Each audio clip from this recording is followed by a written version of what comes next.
Mesdames et messieurs, chers téléspectateurs, téléspectatrices, auditeurs, internautes, si vous nous rejoignez à peine, vous êtes sur Canal Bleu, chaîne 38, 4.1 FM stéréo, vous suivez l'émission Éducation au second degré. Voici venu le moment de recevoir notre invité.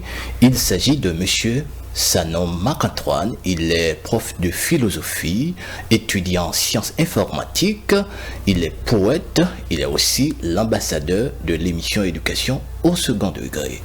La thématique de ce soir, c'est bien animer des ateliers de philosophie, un nouveau projet de réforme pour la jeunesse haïtienne. À ce titre, monsieur Sanon, il y a une très forte perspective dans le développement même de la philosophie. Bonjour, bonsoir, bienvenue sur Canal Bleu, chaîne 38. Un plaisir de vous accueillir ici à l'émission Éducation au second degré. Merci. Bonsoir, panel Éducation au second degré. Je suis heureux d'être avec vous. J'espère que nous allons passer un très bon moment ensemble. Excellent, maître Sanon. Nous parlons de philosophie, plus particulièrement des ateliers de philosophie pour les jeunes haïtiens. Et ça s'articule autour de la sagesse, ça participe déjà à un possible projet de réforme de la société haïtienne.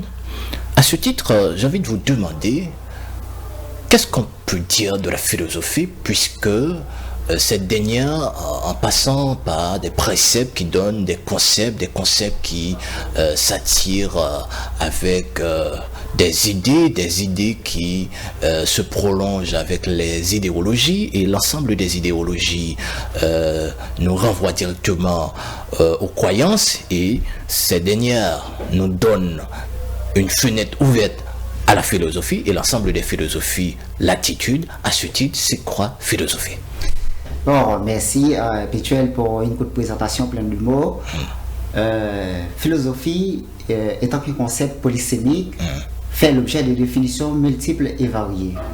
On dit que plusieurs tentatives de définition ont été proposées par des penseurs venant de l'horizon, mais elles sont différentes les unes des autres. Elles ne se rapprochent pas. Peut-être nous allons voir quelques définitions. Par exemple, pour Socrate, la philosophie c'est la science de la remise en question. C'est déjà pas mal. Parce que puisque les philosophes refusent d'admettre ce qui n'a pas de sens, et tout ce qui est privé de sens pour les philosophes n'est autre que la violence de la nature de l'histoire. Et ensuite, quand on parle de la philosophie, on voit les questionnements. Et tout ce qui est privé de sens, puisque tout ce qui est privé de sens a un sens dès qu'on interroge. C'est-à-dire que, bon, je suis parfaitement d'accord avec la philosophie, la définition de Socrate. Mais pour ça, Marc-Antoine, la philosophie, c'est de réfléchir mieux pour vivre mieux. Justement, c'est-à-dire c'est trouver un chemin de vie. Exactement. Mais comme c'est un concept, la philosophie a beaucoup de définitions. Ouais, justement. Et si on prend sa conception vulgaire, comment est-ce que on conçoit la philosophie pour l'homme cultivé? Bon, on dit que le concept philosophe peut être conçu de différentes manières, qu'il s'agisse du vulgaire ou encore cultivé. Nous dit pour le vulgaire, être philosophe, c'est celui qui a terminé sa classe de philo. Ensuite, qui peut aborder toutes les questions et qui détient un savoir totalitaire. Très bien. Vraiment différent pour l'homme cultivé. L'homme cultivé, être philosophe, c'est renoncer à une certaine vision du monde. Et ensuite, c'est aussi la conscience de l'ignorance. Et aussi, c'est celui qui cherche à rompre avec les fausses certitudes. Est-ce que ça touche déjà l'idée que Platon, quand il dit la vérité n'est pas de ce monde? Exactement. Et si vous avez la chance de lire l'allégorie de la caverne de Platon, alors vous comprenez mieux la vérité n'est pas de ce monde. Et Platon montre dans l'allégorie de la caverne comment l'homme vit en général, en montrant que l'homme dans une grotte et à l'intérieur du God, alors l'homme, comme des prisonniers, il voit que des hommes. Et derrière l'homme, il y a le mur, et derrière le mur, il y a des petites marionnettes. Et l'homme, alors, doit parcourir pour sortir du monde pour sortir du monde d'illusion, côté on voit les apparences des choses, l'ignorance et l'obscurité, et pour aller vers le monde intelligible. Intelligible, très bien. Ça veut dire, monde intelligible, on parle de la connaissance vraie. Ça veut dire, on voit la connaissance au plus haut degré. Donc, c'est pour ça, Platon dit nous que vérité, pas dans le monde. Parce que, il dit, nous vivons avec des mythes. Et nous venons des croyances, l'ignorance. Par exemple, pendant nous prétendons que nous avons la réalité. Pourtant, son copie monde intelligent. Oui, exactement. Exactement. Mais, on est capable de passer par étapes progressives pour sortir du monde d'illusion, pour passer au monde sensible. Donc, ça suscite déjà exactement, une forme d'évolution. Pour aller vers le monde intelligible. Qui est le monde même de la connaissance. Très bien. Il dit, mais, prisonnier, ça a sorti, et pour sortir à l'intérieur de la caverne, pour lui contempler le soleil, là, la malade. Parce qu'il ne pas le forcer d'aller dehors. Par exemple, si vous levez le matin, et bon, 8h ou 9h, quand vous allez contempler le soleil, on va être ébloui par la lumière du soleil.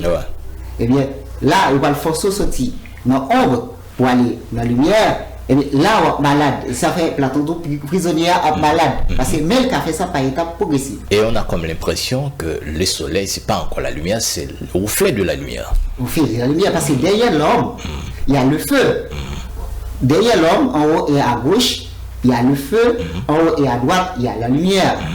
Donc, l'homme, lui-même qui prétend que, dans la réalité des choses, il prétend que il y a une vérité, et bien, là, pour lui, côté il y a le bon, et par contre, il y a l'autre monde qui vient jeune côté hier, bon, il sortit à l'aise. Très bien. Pourtant, il y a une erreur. Il doit se détacher du connu.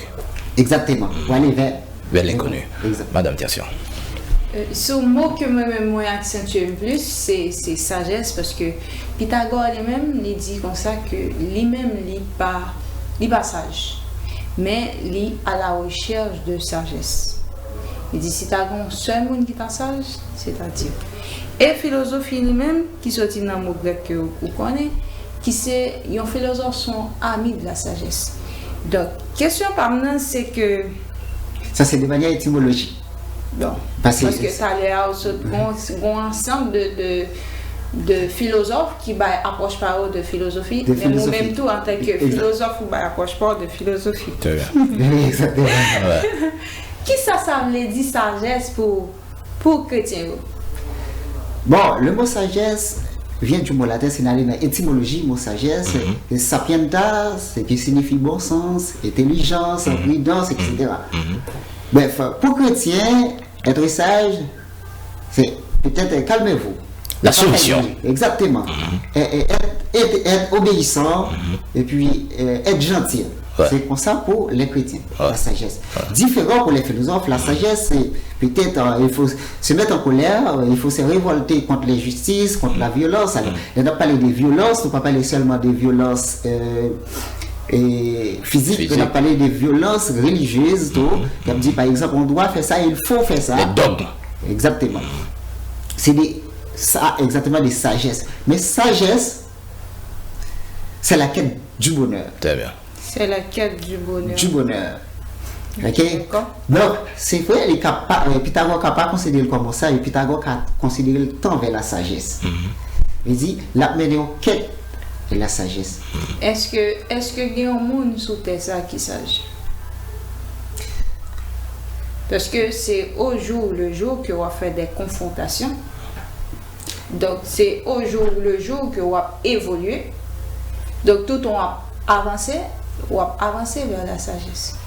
C'est exactement ce qu'il fait. Il doit considérer autant vers la sagesse. Je veux dire, il y a une quête vers la sagesse. On dit que et qui j'en sorte dit définition sagesse, c'est bonheur absolu ou bien bonheur comment? La sagesse, c'est la quête du bonheur. Ok, la quête du bonheur. Puisque le bonheur, il fait partie de la vie. Comment on est capable d'apprendre au monde à savourer la vie? Exactement. Bon, bonheur là, par exemple, si vous t'avez posé une question, tu as dit, bon, c'est quoi le bonheur? Tu as dit, bon, le bonheur, c'est d'être heureux. Parce que c'est exactement.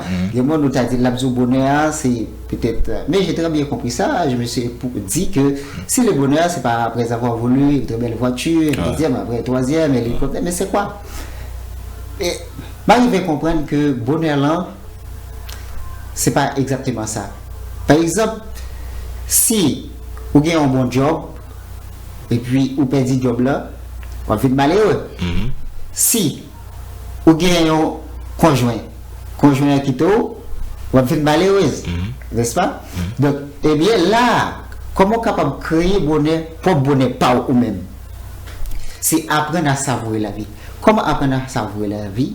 Eh bien, c'est refuser de chercher le bonheur à travers les aléas de la vie. C'est accepter la vie telle qu'elle est, avec des hauts, avec des bas, à travers les événements qui nous arrivent sans jamais se plaindre. Et puis, il faut apprendre à vivre en conformité avec la nature, en conformité avec la pensée. Ouais. Alors là, à ce titre, on vient joindre un pilement détaché de eux-mêmes. Et tant qu'on se détache de soi-même, donc il est difficile de trouver le bonheur.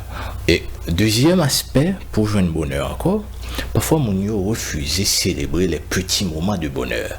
C'est-à-dire que on focalise sur toute grande réalisation. Plus de conscience, plus de conscience, et puis comme elle vient de dire, apprendre à savourer la vie, c'est plus de confiance. Par exemple, vous prenez la douche, on dit, voilà de l'eau qui coule, c'est chaud, ça fait du bien à mon corps, oh quel bonheur qu'on aime ça. Après, vous prenez votre pain ou votre café, oh quel bonheur qu'on aime ça. Tout ça, c'est apprendre à savourer la vie. À chaque instant, à chaque moment. Pas besoin de temps de dépenser une fortune pour apprendre à savourer la vie. C'est tout un apprentissage, mais dit que c'est comme si c'est en préparation avant même le réveil. Pour quelle raison? Parce que des fois, on a réveillé et puis c'est dans la nouvelle où tout tombé. Ça veut dire pendant un réveil, on peut même réveiller, ou entre sommeil et réveil. Et puis c'est en nouvelle, il y a pas côté que il y a tel combien de monde qui victime, qui j'ai un monde qui est capable de garder, mais dit confiance à que on dit on va parler parce que théorie est tellement facile pour dire ça. Mais dans la vie réelle, surtout nous-mêmes, ça doit dire émission ça, même si il y a des gens à l'étranger qui a suivi, mais nous-mêmes qui vivons en Haïti, que nous connaissons tout ça qui a passé dans le pays ça. Qui sont monde capable de positivité jusqu'à ce que pour la savourer chaque pendant la bain de l'eau qui tombe sur lui pour la savourer pour comme si il pas existait mais la vivre de l'eau qui tombe sur lui, la vivre café à la boire qui j'ai un monde capable d'être positif comme ça. Philosophie historicienne, son courant philosophique selon laquelle il faut apprendre à vivre en conformité avec la nature, comme je viens de dire, avec la pensée, et puis maîtrise de soi.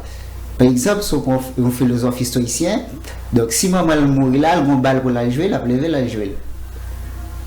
Elle veut dire qu'il mourit déjà.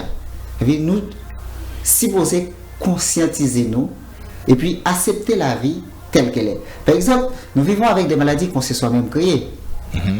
Parfois, nous allons chercher des médecins pour des raisons inconscientes qui nous échappent. Nous allons chercher les médecins pour soigner ces maladies. Pourtant, la guérison est en nous. Par exemple. Mais si nous acceptons que la santé, c'est un bien provisoire et que les maladies font partie de la vie. Si nous acceptons ça, nous connaissons exister, et bien finalement, que même lors des douleurs, essayez, par exemple, comme va le proposer, la méditation comme un bon médicament contre les déprimés. Donc, si vous avez capacité pour méditer et puis philosopher, vous pensez que vous êtes capable de guérir l'esprit ou que quoi, de préférence. Tout autant que moral ou capable de surmonter les épreuves. Oui, mais c'est pas 365 jours dans l'année, on va toujours rêver avec moral.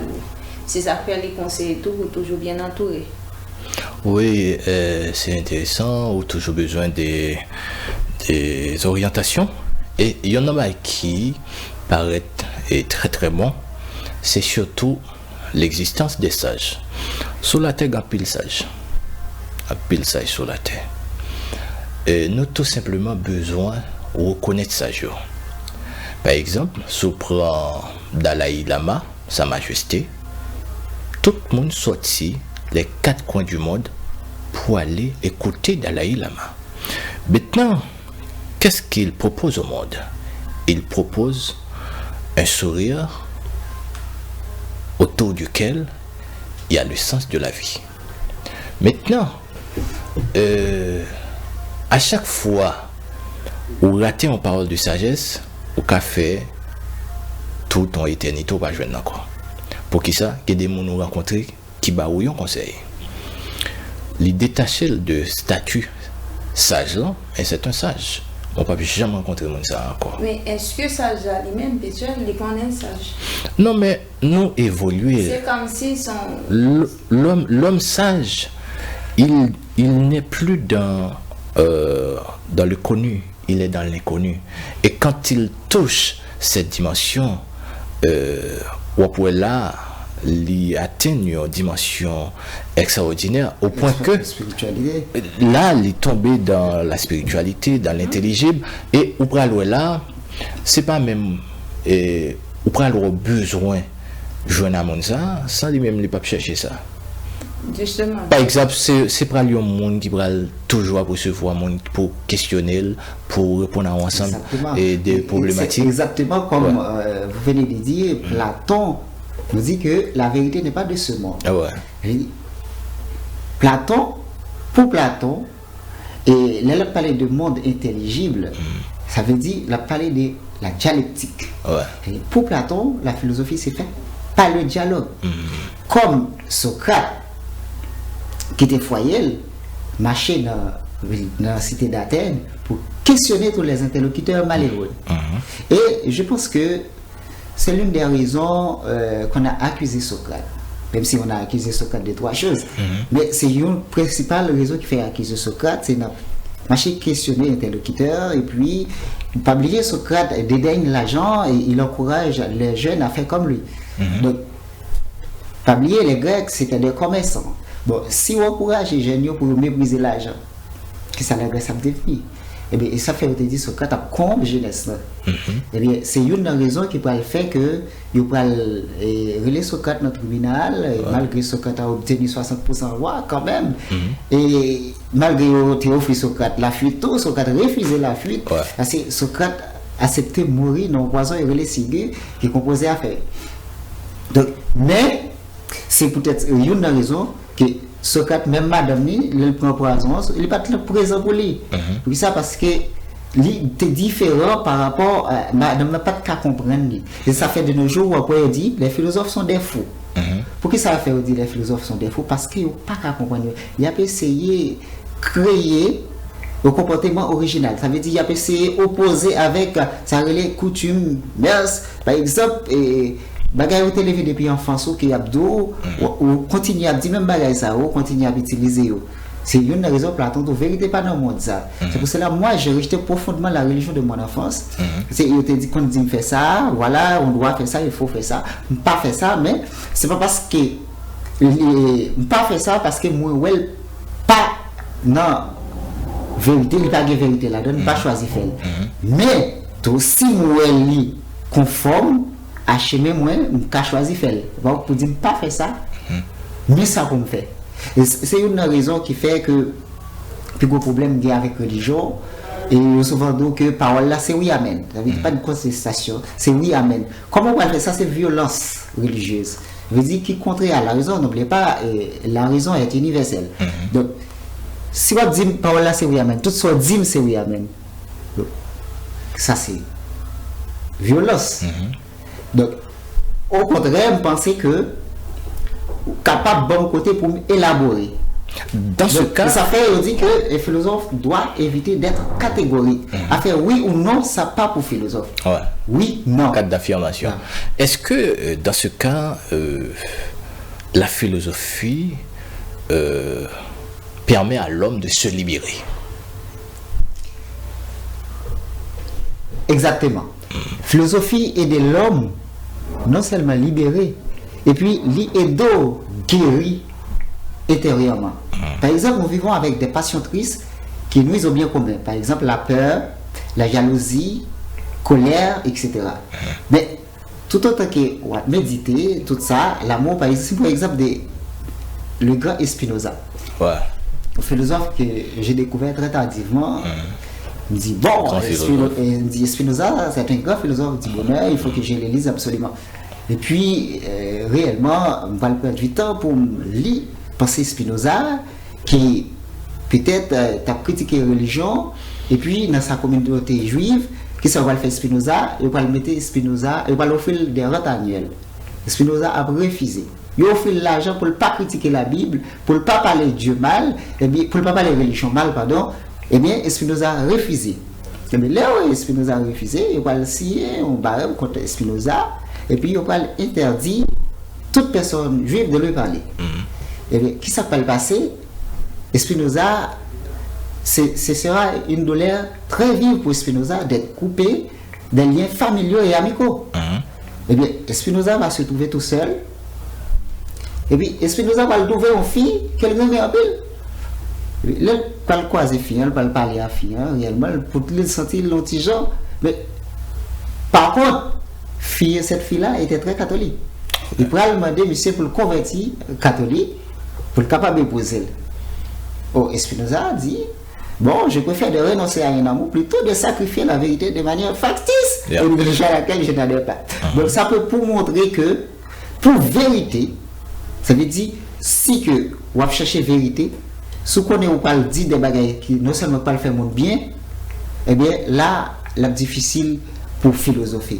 Pas bien, c'est ça fait que moi-même, moi, j'ai fait un petit atelier de philosophie qui est amoureux de la sagesse, donc pour aider les jeunes à philosopher. Ça veut dire, parce que je suis convaincu, plus les enfants apprendront à méditer, à philosopher, mieux le monde démarrera. Ils sont capables d'améliorer leur regard sur le monde, leur regard sur la vie, et puis comprendre le monde là en l'autre sens, comprendre la vie. Là, nous sommes... Par exemple, soumettre notre tête qu'on dit Haïtien pas bon. Par exemple. Ou bien Haïti pas libéré, ou bien seul ou même pas qu'à libérer le pays. Et bien finalement, ouais, le jour d'aujourd'hui, c'est phénomène Timoun 2000 qui a mené. Et bien en 2040, Timoun 2000 ça va dire ça, c'est Timoun 2020. Si pas qu'il n'y a rien fait pour ça. Alors, mes petits héritiers, nous avons dit tout, même l'autre monde qui a dit, même philosophe, ça, il va pas vérité, même Spinoza, ça, tout, il va pas vérité. Donc, ça va dépendre à qui yeux que vous regardez. Même Jean saute parler là de Timoun 2000, pourtant d'autres mondes, Timoun 2000 capable, nous qui comprendre tout ça. Yo dit sur Timoun 2000. Par contre, il y a l'autre monde qui dit, bon, c'est l'âge pour épanouir. Est-ce que vous comprenez ça me dit? Donc, c'est pas parce qu'un philosophe dit ça son vérité que j'en vérité. C'est les jours de plus avant même qu'on commençait. Écoutez, la sagesse vérité n'a pas existé dans le monde. Ça. C'est pas parce que Dalai Lama, dans un moment bien donné, il est capable de faire une citation qui est apaisante, que je prends pour m'apaiser. Dans l'autre situation, ça le dit à pas facilement. Oui, alors, ça qui est intéressant, c'est que c'est équilibrant. Équilibrant, surtout, mais au besoin d'atteindre une certaine dimension. C'est-à-dire que arriver calculer résultat chaque élément que vous prenez. Et puis, nous regardons à qui ça est égal. Justement. Par exemple, si pendant 10 ans, le choix de vie de quelqu'un n'est pas amélioré, même si c'est en philosophie, il est obligé d'évoluer. Et pour l'évoluer, il peut détacher, parce qu'il y en a qui bat un peu le problème. C'est le connu. Au pas quitter me finir élaborer sur atelier de parler de philosophie que nous faisons, qui apprennent Simonio fait lecture, qui apprennent Simonio poser des bonnes questions, poser des questions profondes, parce que la philosophie naît avec l'étonnement, l'émerveillement. C'est parce qu'on s'étonne qu'on pose des questions et qu'on pose des bonnes questions. C'est pour cela Emmanuel Kant nous dit la métaphysique, ce sont des réponses que les philosophes essayent d'apporter aux questions des enfants. Alors on n'a pas besoin d'être un grand savant pour philosopher. Donc, puisque si mon prenons les cas, si on est capable de dire comme ça, barricade c'est avec nous, pas vrai? Si tout le monde est capable de développer l'esprit critique, c'est ça nous visons faire. Aider les jeunes à développer l'esprit critique. Ouais, ça c'est très important. Si que vous capable pour mettre ça en question, comme moi je dire que le philosophe parle admettre ça pas de sens. Tout ça pas de sens pour lui, la sens c'est là mettre la question. Il parle ouais c'est le sens. Et bien pour philosophe là. Donc là mon regarde barricade c'est avec nous, pas vrai? Il va dire bon si une barricade comment on va le faire évoluer. Faut être capable de poser question avec ça on a dit. Finalement par exemple nous devons évoluer là ensemble. Donc, au monde paraît là, soit le proposer un bagage pour entrer en contradiction, pour m'opposer avec nous. Donc, il faut me mettre la question, je vais regarder cause n'a défendre ensemble, si ce n'est pas une cause qui est juste. Très bien. Dès que ça n'a défendre. Donc, immédiatement, on a venu proposer l'argent, il dit bon, il y a qui te fait puis bon bah passo qui t'a défendre pays l'argent lié pas gagner fait etc. Donc, il fait qu'on y a venu opposer avec nous. La société a toujours été comme ça.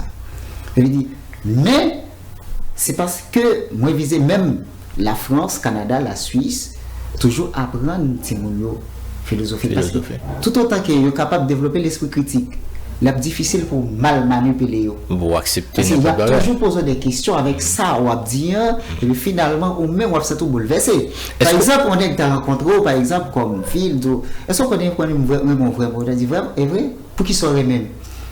Bon, tes cheveux sont comme des colombes, voilà, tu as une grosse fesse, pardon. Je dis, bon, et si mes cheveux sont coupés, si je suis tombé malade.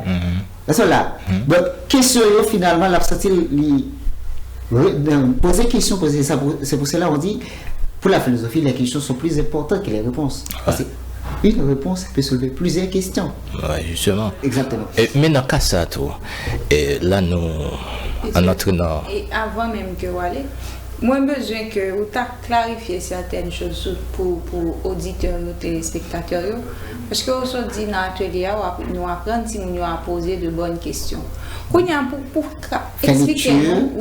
expliquez-nous qui ça qui ont bonne question et qui ça qui ont mauvaise question. Parce que une question est une question. On pose une question, c'est pour qu'on c'est parce que vous besoin éclairer la terre de plus, vous posez question. Alors, on dit poser de bonnes questions. Donc, contraire de bonnes, c'est mauvaise. Ce qui veut dire qu'il y a des bonnes questions et qu'il y a des mauvaises questions. Ouais. Qui ça qui ont bonnes questions et qui ça qui ont mauvaises questions? Si, par exemple, Jean-Paul Sartre, comme le père de l'existentialisme, nous dit, comme Peter vient de dire, le connu ne m'intéresse guère.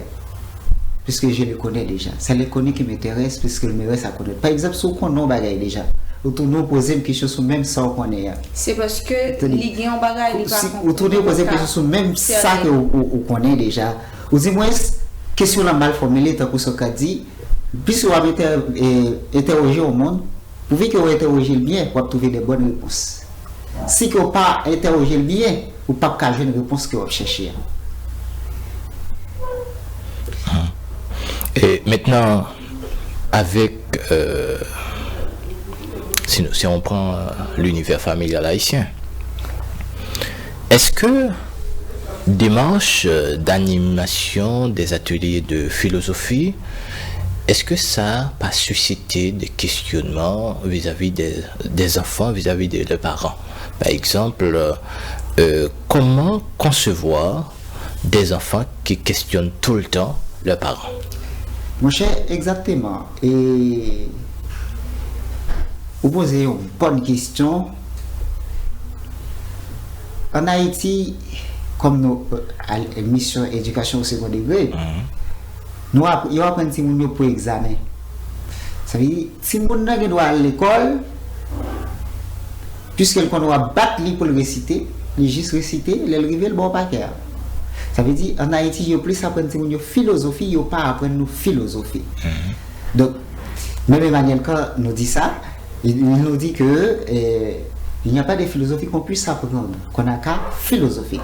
Bref, pour aller plus loin, nous dit qu'il y a apprendre ou apprendre dans l'autre pays, au lieu que yo me dit mais est-ce que tu as bien récité ta leçon à l'école aujourd'hui? Yo me dit plutôt est-ce que tu as posé des bonnes questions à l'école aujourd'hui?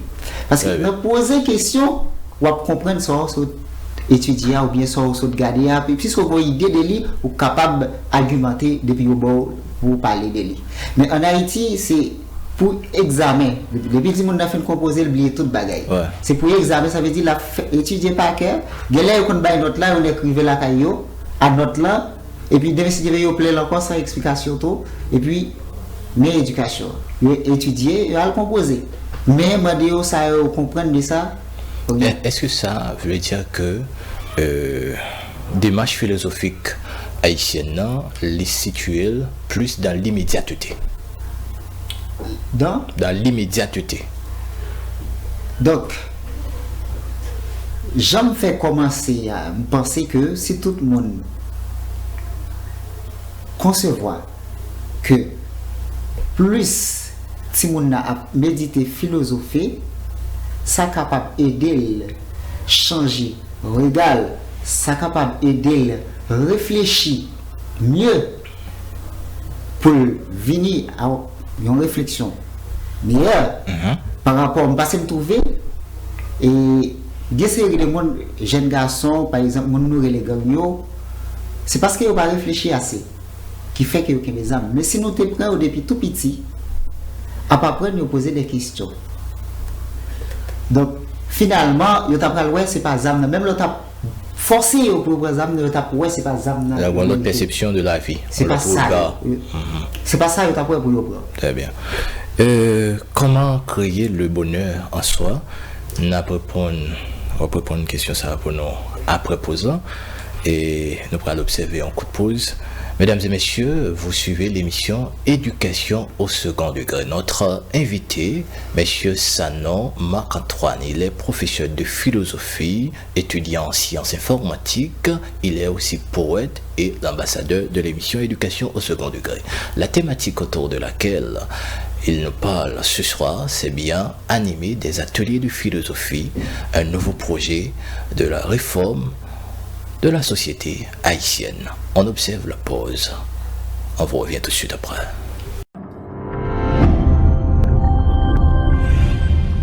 De retour, mesdames et messieurs, vous êtes sur Radio Télé Canal Bleu, chaîne 38.4.1. Vous suivez l'émission Éducation au second degré. Maître Sanon, nous t'a parlé de comment est-ce qu'on est capable de créer bonheur pour lui-même. Créer bonheur, non, même c'est mener une vie bonne. Comment capable de mener une vie bonne? C'est accepter la vie, j'en lié. Et puis pas attendre ces monde qui viennent faire bonheur. Très bien. Donc, par exemple, une fille qui a dit c'est elle mariée pour le temps où le monde vient faire bonheur. Si vous attendez le monde vient faire bonheur, vous êtes capable malheureux ou bien malheureuse. C'est créer bonheur ou même pour compte. Par exemple, si vous marchez dans la rue, vous téléphoner, vous regardez le visage viré, vous sourire, vous regardez la nature, quel bonheur, quelle chance qu'on aime ça. Donc, vous manger, vous regardez le bonheur, vous apprenez à savourer la vie à chaque instant, à chaque moment. Vous pas attendre une fortune pour apprendre à savourer la vie. Tant que les gens épicures nous disent, et bon, quand nous disons que le plaisir est le but de la vie, nous ne parlons pas du plaisir de l'homme de régler, ni tout ce qui consiste à des puissances matérielles, etc. Donc, mais c'est ça qui engendre la vie heureuse, c'est conscience et puis apprendre à savourer la vie, aimer la vie, et puis c'est ça pour créer bonheur dans nous-mêmes. Donc, il y a un mot sur point ça, à qui ça, philosophie servit? À quoi sert la philosophie? Un mot. La philosophie nous permet de franchir des barrières telles l'aliénation, le pédantisme, l'irrationnel, le racisme, etc. Et ça, mission philosophie. Ça. Très bien. Donc, monsieur Sanon, nous vraiment contents gagnons sur le plateau. Un dernier mot pour auditeurs, téléspectateurs qui t'a suivi l'émission. Bon, c'est un grand plaisir pour moi d'être avec nous aujourd'hui. Donc, tout le monde qui t'a remis supporté atelier les amoureux de la sagesse, Donc, vous êtes capable de contacter dans 38 49 80 70 ou encore 36 65 20 94 parce que les enfants d'aujourd'hui sont des adultes de demain. Ouais. Ça veut dire plus stimulant, une capacité pour développer l'esprit critique, pour apprendre à savourer la vie. Ça veut dire qu'ils sont capables de vivre ensemble. Ils sont capables de connaître mieux, tant que ce qu'on dit, connaître toi-même. Ça veut dire qu'ils sont capables de connaître tête, puisque connaître tête, eh bien, on va rentrer dans une profonde réflexion. Ça veut dire pour capable de venir avec connaissance vraie, tant que Platon dit, sortir dans le monde, sortir dans le grotte côtoyeur pour contempler le soleil. Mais ça le fait par étapes. Eh bien, nous souhaitons chaque monde, par exemple, faire changement de soi, ça, faire une conversion de soi, par exemple, pour mener une quête vers la sagesse. Et c'était un grand plaisir. Je remercie tout le panel éducation au second degré. Et je dis tout le monde, il faut se transformer soi-même pour changer le monde. Très bien. Merci. Maître Sanon, ce fut un plaisir de vous avoir reçu sur le plateau de l'émission Éducation au second degré. À moi également. Merci. Mesdames et messieurs, chers téléspectateurs, téléspectatrices, auditeurs, internautes de Radio Télé Canal chaîne 38 104.1 FM stéréo. Ici, nous mettons en bout de thématique, nous, pour Assoya, qui s'était animé des ateliers de philosophie, un nouveau projet de réforme de la société haïtienne.